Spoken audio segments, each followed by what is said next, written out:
한때는 매일 아침마다 정크푸드로 배를 채우며 살았던 민수는 어느 날 거울을 보고 깜짝 놀랐다. 그는 더 이상 그가 원하는 몸매를 유지하고 있지 않았음을 깨달았고 복부 비만이라는 생각이 그의 머릿속을 떠나지 않았다. 어디서 잘못되었는지를 고민하던 민수는 전체적인 라이프 스타일에 작은 변화를 주기로 결심했다. 그 첫 번째 단계는 식사 계획을 세우는 것이었다. 민수는 작은 노트북을 열고 한 페이지에 가득 복부 비만 예방 식단이라고 적었다. 첫 번째 목표는 아침 식사였다. 그는 헤이즐넛 맛의 시리얼을 불품없는 배추김치와 교체하였다. 시리얼은 높지 않은 당도로 부정했지만 민수는 보다 더 자연적인 맛을 선택하고 싶었다.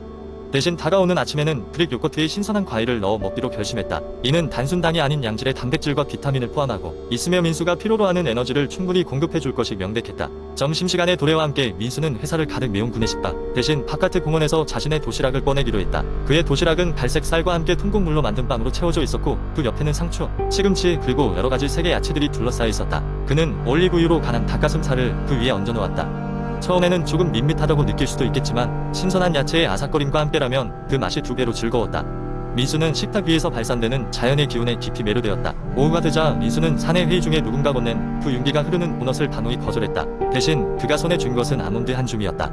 간단하면서도 훌륭한 간식이었다. 아몬드는 좋은 지방을 포함하고 있으며 민수의 허기짐을 완화시켜주기에 충분했다. 마지막으로 저녁은 오븐에서 구운 고등어와 함께 쌈 채소와 된장국으로 마무리하기로 했다. 그는 자신이 먹는 모든 것이 더 이상 단순히 필요 이상의 칼로리 섭취가 아니라 몸을 위한 건강한 선택이 된 것에 만족했다. 그날 저녁 잠들기 전 민수는 거울을 다시 보며 자랑스러워했다. 복부 비만은 더 이상 그를 괴롭히지 않았으며 그가 세운 식사 계획은 일상의 일부가 되어가고 있었다. 식사는 단순한 의무가 아닌 그의 건강을 위한 시간이 되었다. 그리고 그렇게 첫 번째 날이 지나갔다. 그는 매일매일 그새를 다져가며 조금씩 더 자신감 넘치는 삶을 살아가게 되었다. 두 번째 이야기. 어느 작은 마을에 사는 민수는 늘 아침에 일어나는 것이 고역이었다. 그는 밤늦게까지 컴퓨터 게임을 하거나 드라마를 보곤 했고 그렇게 늦게 자고 일찍 일어나는 습관은 언제나 그를 지치게 만들었다. 출근 전 정신없이 뛰쳐나와도 나른한 기운은 쉽게 사라지지 않았고 일터에서는 늘 졸음과 싸워야 했다. 어느 날 민수는 오랜만에 친구들과 다시 모이게 되었다. 친구 중 하나가 아침마다 운동을 시작한 후 삶이 크게 달라졌다며 자랑스럽게 이야기했다. 그는 아침을 신선한 공기로 시작하면서 에너지가 넘치고 하루 종일 집중력이 높아졌다고 말했다. 민수는 반신반의하며 그런 변화가 정말 가능할지 의문을 품었다. 하지만 회의감은 얼마 가지 않았다. 지친 일상에서 벗어날 방법을 찾다 보니 아침 운동을 한번 시도해보기로 결심했다. 그날 밤 민수는 평소보다 일찍 잠자리에 들었다. 그리고 첫 알람 소리에 눈을 떴다. 아직 주변이 어두웠으나 막상 기지개를 켜고 일어나 밖으로 나가려 하니 이상하게 기분이 상쾌했다.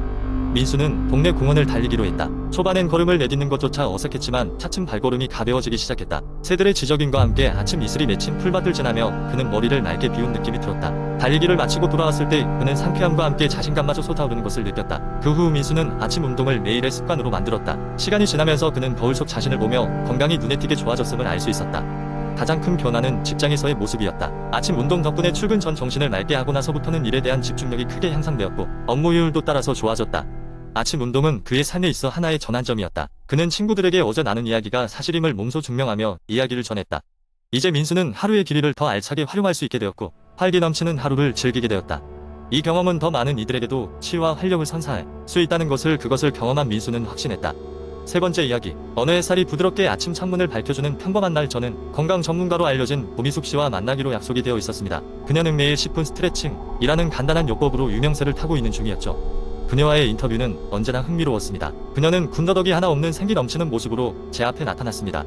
고미숙 씨의 일상은 어떻게 20분짜리 스트레칭에 의해 달라졌는지 그리고 이러한 습관이 그녀의 삶에 가져온 변화를 직접 듣고 싶었습니다. 고미숙 씨는 식탁 옆에 놓인 그녀의 요가 매트를 가리키며 이야기를 시작했습니다. 사실 처음에는 몸을 풀겠다는 간단한 생각에서 시작했어요. 그녀는 처음 비간단한 습관을 시작한 계기가 좌골 신경통으로 인한 불편함 때문이었다고 설명했습니다. 통증 때문에 밤에 잠을 이루기 힘들었던 적이 많았어요. 그런데 20분 스트레칭을 하고 나서부터는 달라졌죠. 처음엔 그저 병원을 옮겨다니던 그녀는 하루에 짧더라도 규칙적인 스트레칭이 중요하다는 전문가의 조언을 듣고 매일 성실히 실행하기로 마음먹었다고 했습니다. 스트레칭은 마법 같아요. 몇 가지 동작으로 몸의 긴장을 풀어주고 혈액순환을 도와주는데 큰 역할을 하거든요. 그녀는 이어서 매일 아침 커피를 마시며 각성하는 것처럼 스트레칭은 몸을 깨우는데 효과적이라고 했습니다. 아침에 일어나서 잠시 몸을 푸는데 10분만 투자해보세요.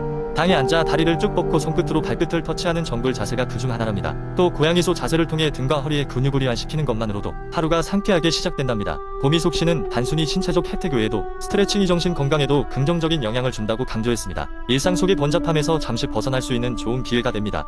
스트레칭을 통해 호흡에 집중하게 되면 자연스럽게 정신이 맑아지고 마음의 평화도 찾아오죠. 그녀의 이야기는 여기서 끝나지 않았습니다. 매일 저녁 그녀는 마무리 스트레칭을 통해 하루의 긴장을 해소한다고 했습니다. 잠자리에 들기 전에 잠시 호흡을 고르고 몸의 긴장을 풀어주면 숙면에까지 도움이 된다는 것이었죠. 단순히 하루를 시작하는 스트레칭뿐만 아니라 마무리도 중요해요. 개인적으로 양쪽 발바닥을 맞대고 무릎을 바닥 쪽으로 천천히 내리는 나비 자세를 자주 해요. 고미숙 씨는 자신과 비슷한 상황에 놓인 사람들에게도 스트레칭의 마법을 경험해보라고 조언했습니다. 규칙적인 운동이 어려운 사람들에게 간단히 시작할 수 있는 가장 현실적인 대안이며 별도의 장비가 필요 없다는 점이 스트레칭의 가장 큰 장점이라고 덧붙였습니다. 인터뷰가 끝날 무렵 그녀는 밝은 미소를 지으며 말했습니다. 매일 10분, 이 작은 변화가 인생을 바꾸기에 충분할 수도 있습니다. 처음엔 작고 사소하게 시작하지만 꾸준히 한다면 어느새 그 깜짝 놀랄만한 변화를 경험하게 될 거예요. 그녀의 말이 머릿속에서 맴돌며 집에 돌아가는 길 내내 뭔가 새로운 다짐을 하게 되었던 날이었습니다. 그리고 그날 이후로 저도 매일 10분의 스트레칭으로 하루를 시작하고 있습니다. 네 번째 이야기. 한때 나는 정신 건강과 육체 건강의 상호작용에 대해 깊이 생각하게 되는 사건을 경험했다. 몇 년 전 나는 겉으로 보기엔 별다른 육체적 문제 없이 하루하루를 보내고 있었다. 하지만 내면의 불안과 스트레스는 점점 커져만 갔다. 처음에는 그것이 별다른 영향이 없을 것이라 생각했다. 어쩌면 단순한 감정의 기복이라고 치부하고 넘겼다. 하지만 어느 날 아침 나는 도저히 일어날 수 없을 만큼 몸이 무겁고 고통이 동반된 느낌을 받았다. 이유를 모른 채 병원을 찾았지만 의사는 분명한 육체적 이상이 보이지 않는다고 했다. 대신 의사는 내게 정신과적 상담을 받아보라고 권유했다. 처음에는 의아했지만 별다른 선택지가 없던 나는 그 조언을 따르기로 했다. 상담을 받으면서 나는 내 안에 오랫동안 쌓여왔던 불안과 스트레스가 몸에 어떤 영향을 미쳤는지를 조금씩 이해하게 되었다. 특히 상담 중에 배우게 된 몇 가지 사실이 나에게 큰 깨달음을 주었다. 우리의 신경계는 마음과 몸의 소통을 중재하는 중요한 역할을 한다.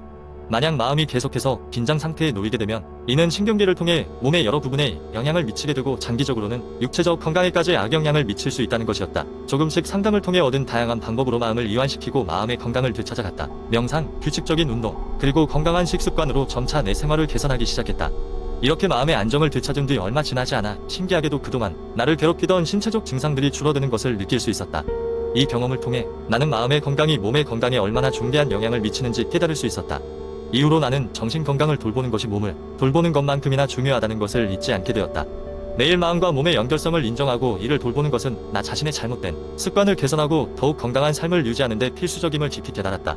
이러한 깨달음을 계기로 나는 나 자신에게 더 많은 여유와 사랑을 베풀 수 있게 되었고 그 결과 몸과 마음 모두에서 느껴지는 건강한 변화를 맞이할 수 있었다. 다섯 번째 이야기. 한동안 앉아있는 시간이 많아지면서 나는 허리 통증을 끊임없이 겪고 있었다. 출퇴근은 물론이고 사무실에 앉아있을 때도 집에 와서 소파에 누워있을 때조차도 허리가 끊임없이 욱신거렸다. 처음에는 대수롭지 않게 여겼지만 시간이 지날수록 통증은 점점 심해졌고 이대로는 안 되겠다는 생각이 들었다. 건강을 되찾기 위해 여러 종류의 운동법을 찾아보았지만 바쁜 일상 속에서 꾸준히 하기는 어려웠다. 그러던 중 인터넷에서 쉽고 빠른 스트레칭으로 허리 통증 줄이기라는 제목의 글을 보게 되었다. 해당 글에서는 하루 10분만 투자하면 허리 통증을 줄일 수 있다고 했다. 필요한 것은 오로지 몸의 자연스러운 움직임이라고 했다. 첫째, 고양이소 동작이었다. 책상이나 침대에서 손발을 짚고 배를 아래로 그리고 다시 천장 쪽으로 밀어 올리면서 허리와 척추의 긴장을 풀어주는 동작이다. 둘째, 누워서 다리 들어 올리기였다. 등을 바닥에 대고 눕고 무릎을 굽힌 상태에서 한쪽 다리를 들어 올렸다가 천천히 내린다. 이 동작은 복부와 엉덩이 근육을 풀어주며 허리의 부담을 덜어준다. 셋째, 하체 늘리기였다. 벽에 찰싹 달라붙어 앉은 채 양발을 앞에 뻗는다. 그런 다음 상체를 앞으로 숙여 발끝을 만지려 시도하는 것이다. 이 동작은 허리에서부터 하체 전체를 부드럽게 늘려준다. 넷째로, 옆구리 스트레칭이다. 서서 양쪽 팔을 머리 위로 올린 뒤 옆으로 구부리며 옆구리를 쭉 펴준다. 이렇게 하면 허리의 양측 근육이 스트레칭되어 긴장 완화에 좋다. 마지막으로, 브릿지이다. 무릎을 굽히고 등을 떼고 누운 상태에서 엉덩이를 천장으로 밀어 올리며 허벅지와 허리의 근육을 사용해 균형을 유지한다. 이 일련의 스트레칭 동작은 한 번의 루틴으로 연결되어 있었으며 하루에 한 번만이라도 실행하라는 권유가 있었다. 처음 시작할 때는 한두 동작만 교호했지만 하루하루 반복하면서 익숙해졌다. 스트레칭 후에는 몸이 가벼워지고 허리의 통증도 점점 줄어드는 것이 느껴졌다. 매일 작게나마 투자한 시간은 내 건강에 큰 변화를 가져다 주었다. 이제 나는 여유가 생길 때마다 자연스럽게 스트레칭을 하고 있다. 앉아있는 시간이 길어지면 언제든 허리는 예민해지기 마련이지만 더 이상 스트레칭을 하지 않는다는 선택지는 없는 것이다. 이 작은 변화가 일상에 얼마나 큰 영향을 줄 수 있는지 체감하며 나는 또 다른 건강 목표들을 바라볼 여유가 생긴 것 같다.